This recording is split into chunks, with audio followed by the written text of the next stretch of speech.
inside right. Thank you so much.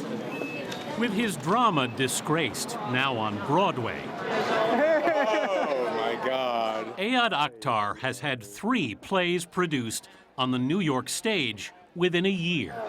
Well, this is a dream come true. So. The Washington Post called the 44-year-old playwright a dazzling new voice in American theater. That you've given us those 3 plays in the last... Disgraced, which premiered in Chicago 3 years ago, Congratulations, Ayad. put Akhtar in the spotlight when it won the Pulitzer Prize. So you're on Broadway now. I know. I mean, we never did the show for more than 100 or 150 people, whether it was Chicago or Lincoln Center or London, and now 900 people a night. It's insane. All of Akhtar's plays confront perhaps the most polarizing issue of the day.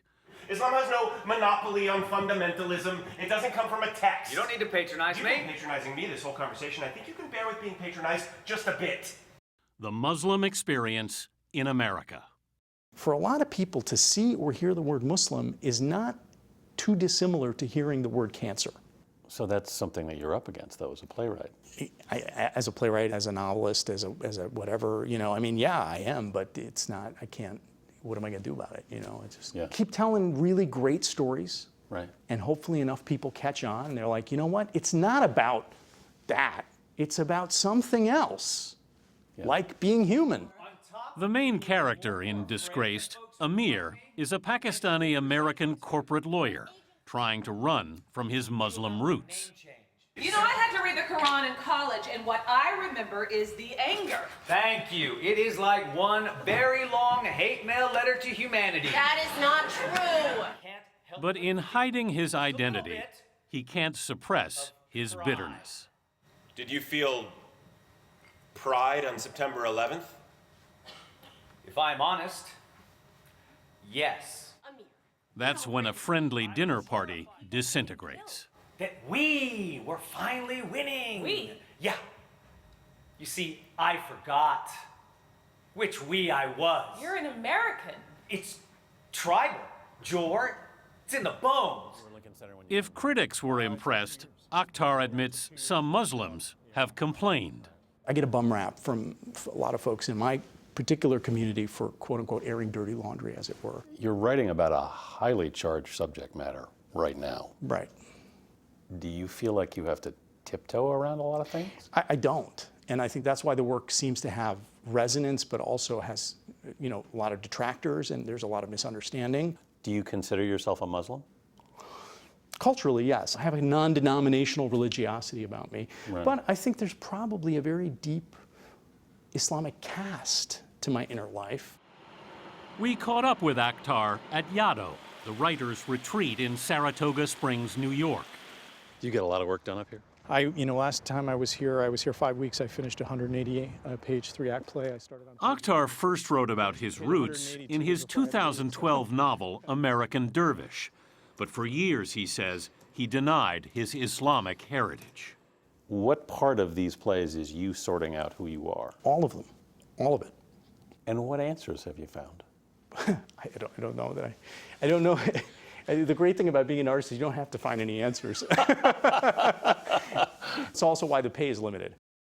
A graduate of Brown and Columbia, Akhtar grew up in Milwaukee, Wisconsin. His parents, both doctors, emigrated from Pakistan in the 60s. How would you describe your upbringing? It was great, a great place to grow up as long as you love the Green Bay Packers, which I did. You're a Packers fan, it's yeah, okay. Exactly. I was an outsider because the things that I saw in my house were very different than the things I saw in my friends' houses. But I was not an outsider because people made me feel like an outsider. His parents hoped Akhtar would become a doctor too. My dad made me give him a shot when I was 3. Toughen this kid up, right? But his father, a cardiologist, called when he won the Pulitzer. He said, oh, yeah, you know, very impressive, this thing you did with Pulitzer. You know, I didn't know what it was, but everybody's coming up to me. Patients, nurses, everybody. Do you realize what your son has done? It's a very, very humbling moment. I think in one interview you said your mother came up to you at one point and said, you got to stop this Muslim Got to stop it with this Muslim thing, What did you say to her? I just tell her, Mom, I'm just happy anybody's paying any attention. Akhtar also works as an actor. In the HBO film Too Big to Fail, he played Neil Kashkari, the head of the financial rescue program TARP. Look, I'm just speaking for myself here, but I think you need to do what's right for the firm. Finance plays a big role in his own work. How do you mix money and religion in a play? Well, I mean, I think that in a way you can look at free market capitalism as a kind of ideology that has connections to religious thought. Your bank made $4 billion in 3 months. Where do you think all that money came from? That has nothing to do with me. In The Invisible Hand, an American banker taken hostage in Pakistan pays off his ransom by teaching his captor how to play the market. Stay calm. Making money can get intoxicating. You have to stay sober.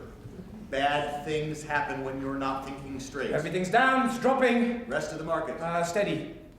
Ayad Akhtar says no one voice can speak for American Muslims in the theater. But at the moment, there is no other. Do you worry that you could end up being a target in some way?